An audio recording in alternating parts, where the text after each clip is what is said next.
First, a few holy mackerel stories in today's news. Protesters outside the White House today called for an end to the war in Afghanistan. There were reportedly 61 arrests, including at least one mother whose son was killed in Iraq. The last 72 hours in Afghanistan have brought almost unimaginably bad news for the United States and for the U.S. military.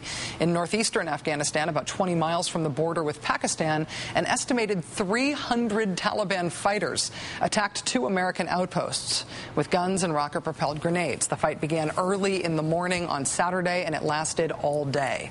In the end, 8 American soldiers and 4 Afghan security officers were killed, and 11 Afghan police officers were kidnapped. Despite those heavy casualties and being outnumbered 2-1, the Americans never lost control of those 2 bases that were attacked. This is the deadliest attack on U.S. troops in Afghanistan in more than a year, since July 2008.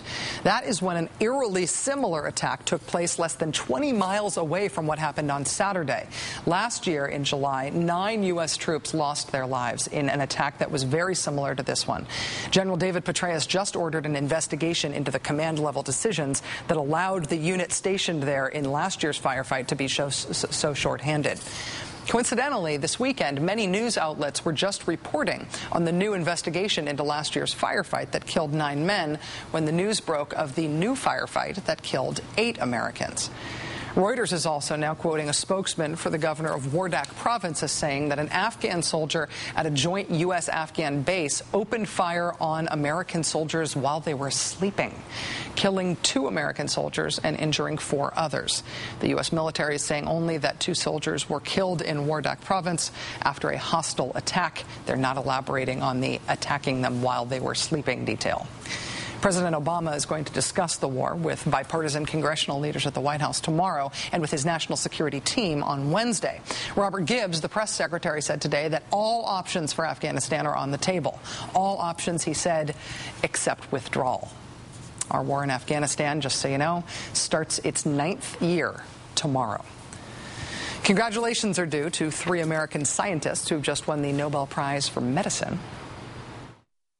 The Nobel Assembly at Karolinska Institutet today decided to award the Nobel Prize in Physiology or Medicine 2009 jointly to Elizabeth Blackburn, Carol Grader and Jack Szostak for the discovery of how chromosomes are protected by telomeres and the enzyme telomerase.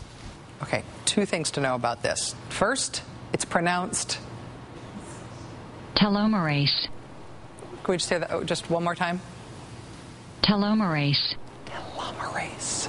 Although the Rachel Maddow Show Science Advisory Board will probably ding me for this because I'm not going to go into a ton of detail, basically telomerase is an enzyme that puts a specific predictable DNA sequence at the tips of chromosomes. Right? So that's one thing to know.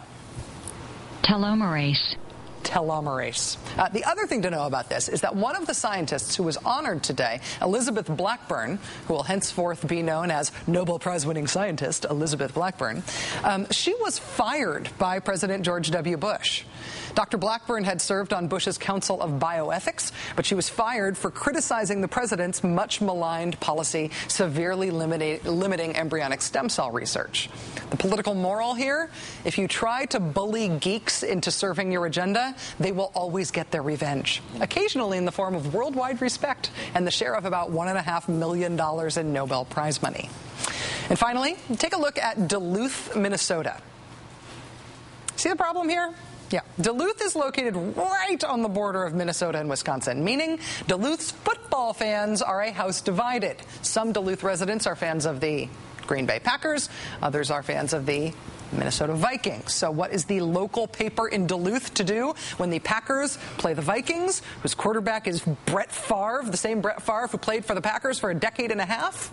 Well, the Duluth News-Tribune, faced with this very problem today, just decided to cut the baby in half. They printed 2 front pages, one for Packers fans with the headline, "Fate is gonna get you, Favre," and one for Vikings fans that was headlined, "Favre shows Packers who's boss." Of course, even as Duluth splits for and against Brett Favre, the whole country is, of course, in total agreement about how awesome Tom Brady is. So we should anticipate no such headline splitting in, like, USA Today, right?